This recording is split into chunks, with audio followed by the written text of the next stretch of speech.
Renan Santos também comentou a ameaça americana de taxar produtos brasileiros. O pré-candidato do Missão disse que Donald Trump não está do lado de ninguém. Semana passada ele ajudou o Flávio, ele tirou uma foto com o Flávio veio a público, falou que o PCC e o Comando Vermelho iam ser chamados de terroristas por culpa dele. Não era, mas o Trump deu uma ajudadinha.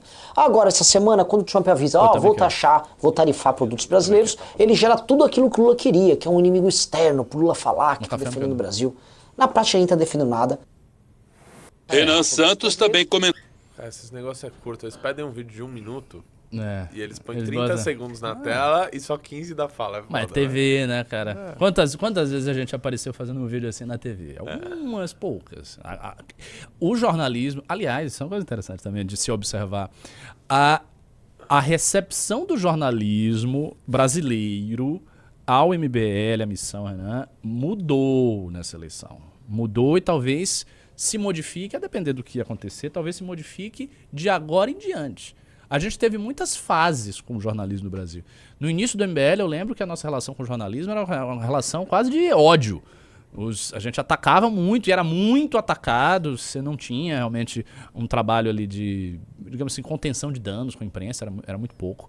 E aí depois a coisa começou a se aperfeiçoar. A gente foi criando o trabalho de contenção de danos com a imprensa, de conversar com alguns jornalistas aí se tornaram, não digo parceiros, mas enfim, começaram a fazer o seu trabalho de forma correta, né? Começaram a não nos atacar e a descrever os fatos. E agora tá começando a pintar uma simpatia de alguns jornalistas. A Daniela Lima tava super simpática com ela, né? Tava. Ela foi simpática, sim. Tem você viu? Claro que você viu. A matéria que saiu na Folha de São Paulo. Você deve ter visto. Vídeo de Juliano Spayer. Isso, exatamente. Muito foda. Pô, é uma matéria excelente. Sabe? Muito descritiva, séria, boa. Então, é uma matéria ok. O Zanini, por exemplo, todas as vezes que ele fala sobre a gente, o que a gente tá fazendo, ele é muito bacana, realista, ele faz as coisas do jeito que... Então, eu começo a sentir que está pintando um clima do jornalismo de alguma simpatia. Minoritária, bem minoritária, mas que existe. Eu não tô vendo os jornalistas atacando o Renan, por exemplo. Sim. Saindo matérias de, ele é um despirocado, ele é louco. Cortês e elegante com a imprensa, né? Então... Estamos aí esperando ali um tratamento mútuo. É claro que, né, sempre aparece aquela jornalista lacrador, né? No UOL aí a gente viu no último final de semana, natural. Que, pelo amor de Deus, né? Natural. Mas, de fato, eu acho que é fruto ali da maneira com que o Renan está se posicionando aí nas entrevistas. Tudo. Bom, eu tenho acompanhado, né, eu vi a ida do Flávio Bolsonaro lá nos Estados Unidos e o Paulo Figueiredo falando um monte de coisa. Eu até vi você respondendo Paulo Figueiredo, que ele estava dizendo, não, porque eu tenho contatos na Casa Branca, quem é esse jornal e tal. O Renato deu aí uma lacrada no Paulo Figueiredo, falando uma obviedade, que embora ele tenha contatos, ele também precisa respeitar o jornalismo, etc. Não é por aí.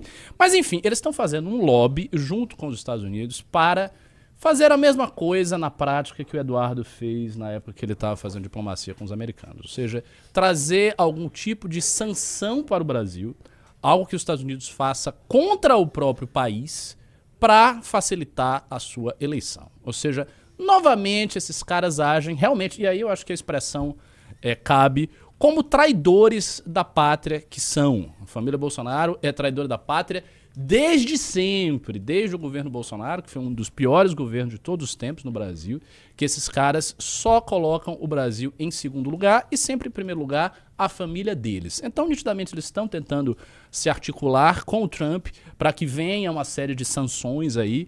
Não sei o que eles devem ter prometido que eles iam entregar se eles se tornassem, enfim, se o Flávio se tornasse presidente.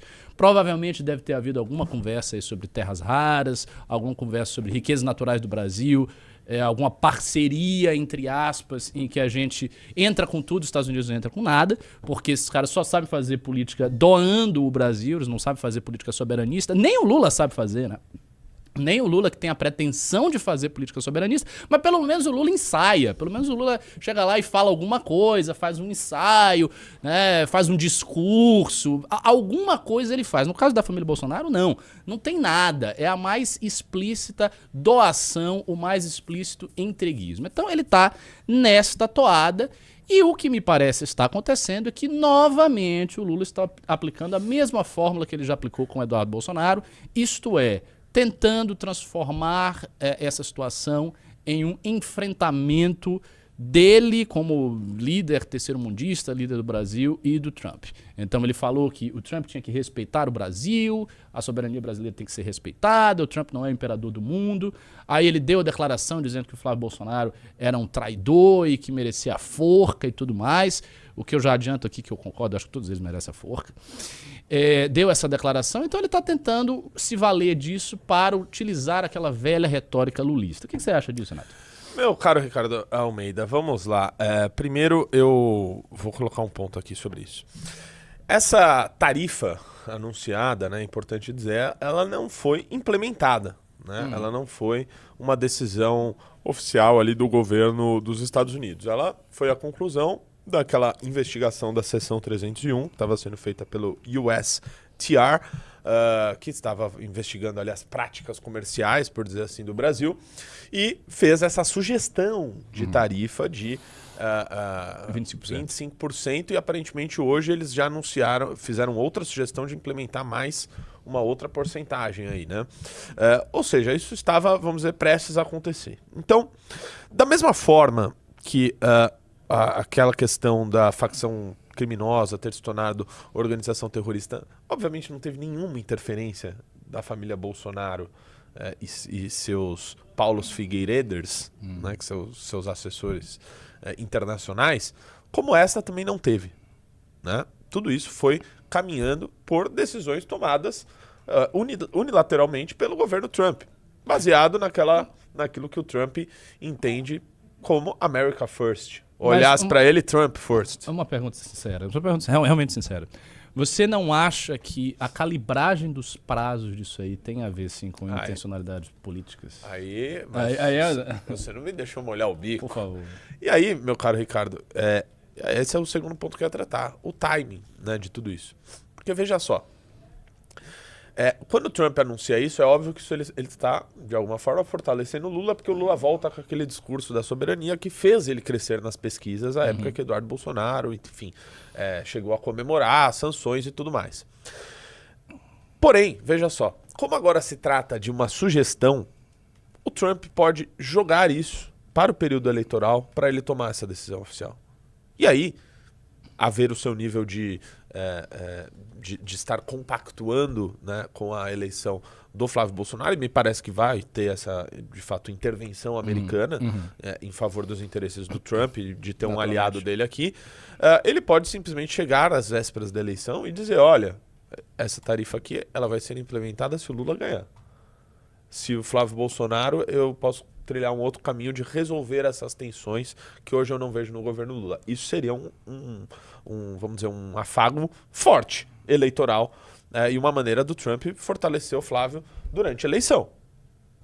Estou dizendo que isso é provável de acontecer? Não necessariamente, mas há uma possibilidade. Né? Há uma possibilidade dele tentar jogar isso. Então, eu não fico, vamos dizer, eu não olho para essa questão com ares de otimismo ou de alguma previsibilidade, né? Porque tudo que vem do Trump é absolutamente imprevisível. Então,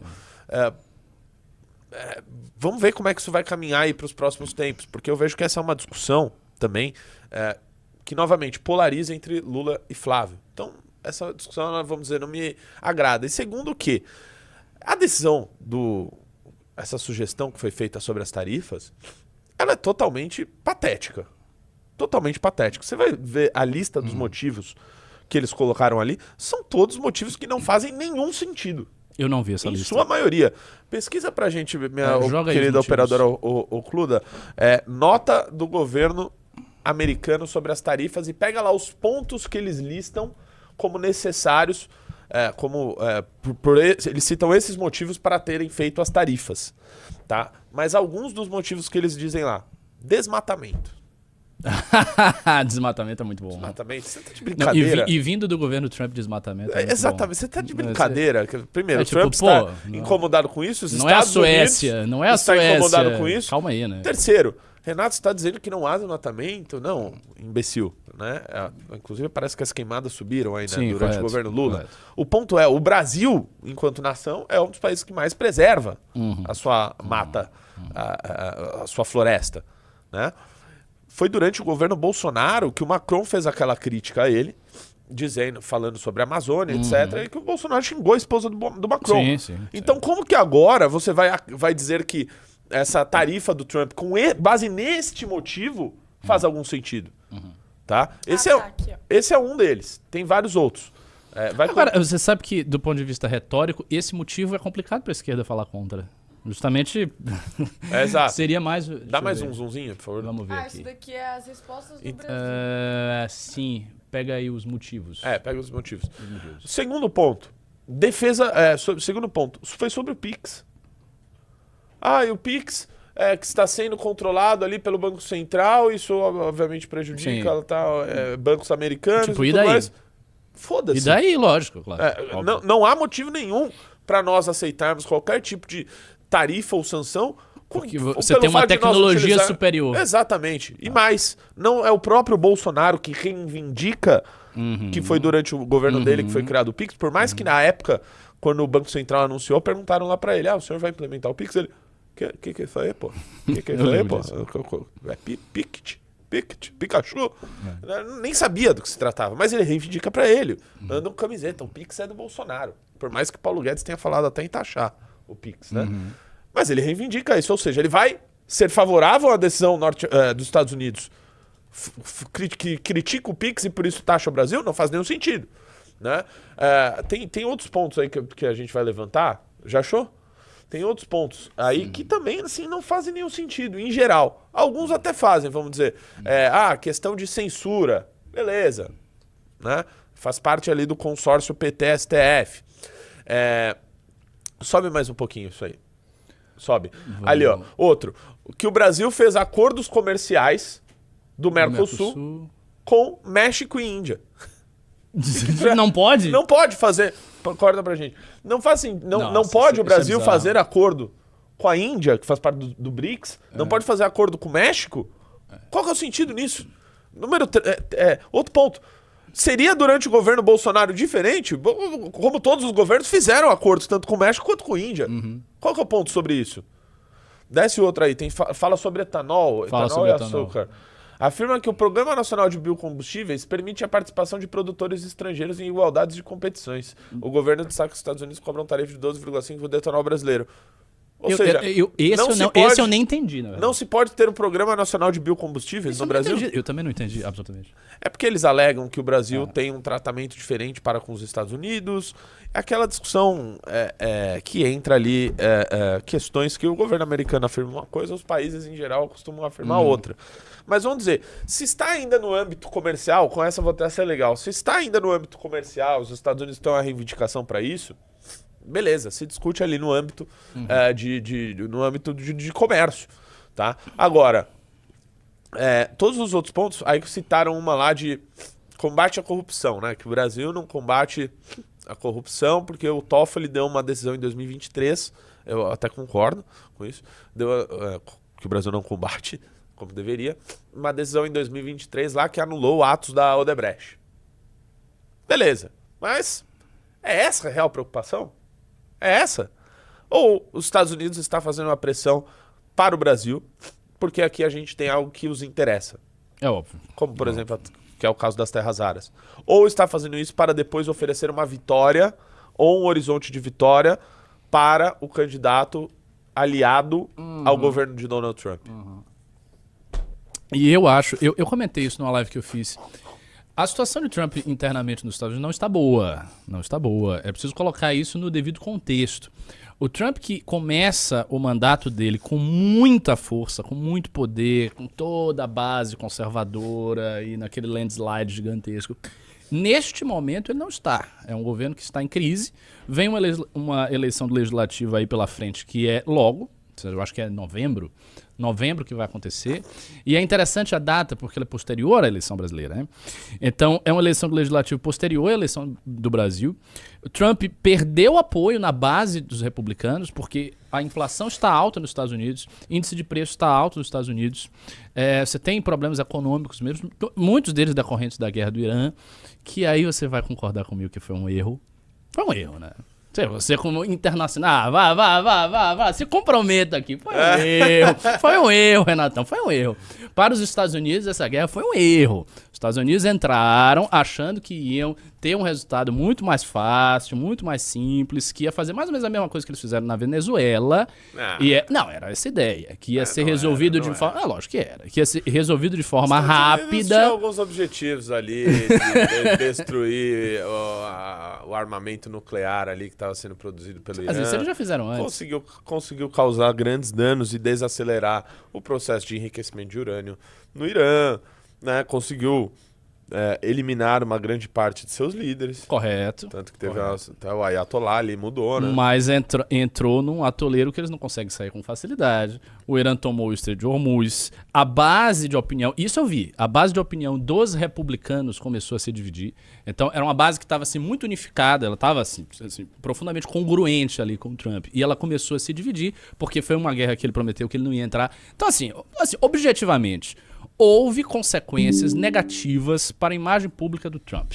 E ele precisa reverter essas consequências. E o que eu acho... Bom, a gente está falando dos Estados Unidos. Os Estados Unidos é, de fato, uma potência gigantesca e tal. Então, eles conseguem, com vitórias internacionais, reverter situações domésticas. Para os Estados Unidos ter um aliado... Pensa o seguinte, imagina ter um aliado como o Brasil, que prometa uma parceria em terras raras que basicamente resolva o grande gargalo dos Estados Unidos, que é o fato da China ser a maior possessora, né, a maior possuidora de terras raras e hoje ser responsável por 90% do processamento das terras raras do mundo. Aí os Estados Unidos conseguem uma parceria com o Brasil única em que ele vai pegar aí boa parte dos minérios brasileiros e vai fazer o refino e o processamento. Porque, veja, a gente tem um capítulo no Livro Amarelo sobre terras raras que está muito refinado e que é a base das... Né? Exatamente. É a base das entrevistas que o Renan tem dado nesse assunto. O Renan foi para o Sacani, por exemplo, e falou de terras raras, ele estava refletindo ali o que está no Livro Amarelo. E qual é a ideia? A ideia é que a gente crie tecnologia suficiente para cumprir a cadeia produtiva inteira, e a cadeia produtiva vai desde a extração dos elementos até o refino, processamento e a criação de ímãs, baterias e tudo mais, ou seja, a tecnologia final com esses elementos, a gente consiga dominar tudo isso e, portanto, a gente possa ter o controle sobre a cadeia produtiva aqui. E isso não exclui parcerias eventuais com os Estados Unidos. Parcerias com a Austrália, que tem também várias empresas aí, com o Canadá, que tem empresas de processamento de refino das terras raras, inclusive algumas que estão atuando no Brasil. Então a gente não exclui nenhuma dessas parcerias. O ponto é ter para o Brasil o controle da cadeia produtiva. O que eu acho que o Trump quer obter do bolsonarismo? Ele quer obter do bolsonarismo o controle da cadeia produtiva que seria do Brasil. É isso. E esse é o tema. Então, para ele que vai ter uma eleição em novembro, ter um aliado que prometa uma coisa dessas e que isso saia como notícia internacional é maravilhoso. Imagina o impacto disso, por exemplo, na política externa da China. A China já utilizou em momentos anteriores, o Renato vai saber falar disso muito melhor do que eu, essa questão das terras raras como instrumento de pressão contra os Estados Unidos. Então, quando estava lá o acirramento da guerra comercial, eles cortaram o fluxo. E aí você ter uma parceria dessa com o Brasil, você resolve esse problema. Então, assim, acaba sendo um ganha-ganha. Mas isso não vai acontecer porque Flávio Bolsonaro não será presidente do Brasil. Quem será presidente do Brasil é o rapaz que vai hoje para o Flow. Se inscreva no canal Cortex Missão e fique por dentro de todos os conteúdos do MBL.